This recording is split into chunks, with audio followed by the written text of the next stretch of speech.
This is one of the worst tornadoes in U.S. history. Hi, today we are in the United States of the Northern Hemisphere, where a tornado is sweeping across the land. This tornado has reached a whopping F5 on the Fujita scale and an average of 62 miles per hour. Here's a local to tell us about it. I'm losing my land.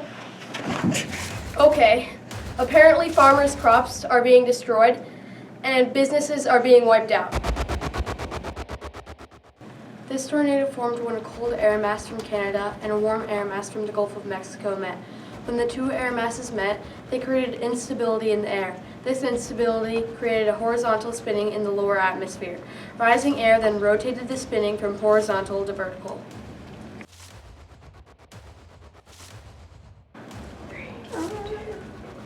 The tornado started in Missouri and ended in Indiana.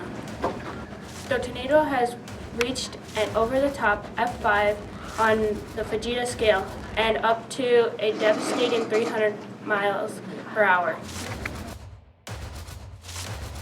This has been one of the worst tornadoes in U.S. history. It has reached an F5 on the Fujita scale and over 300 miles per hour. Many farmers' crops have been destroyed and businesses have been wiped out. To make repairs to everything, it has cost $16.5 million. This was the deadliest tornado in U.S. history, killing 695 people.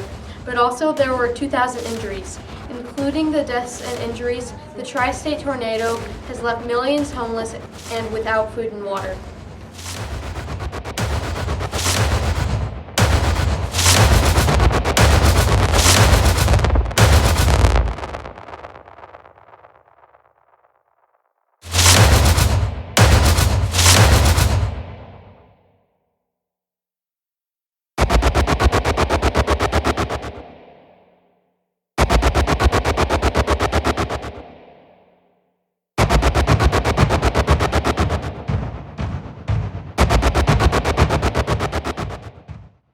In conclusion, the Great Tri-State Tornado was the deadliest tornado in U.S. history, with wind speeds of up to 300 miles per hour.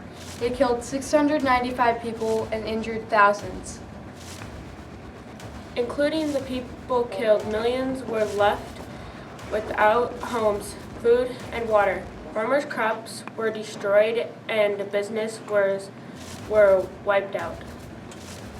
To rebuild everything, it cost $16.5 million, or equivalent nowadays to $1.4 billion. A tornado of this kind is likely to happen in the future. The only thing we can do now is prepare.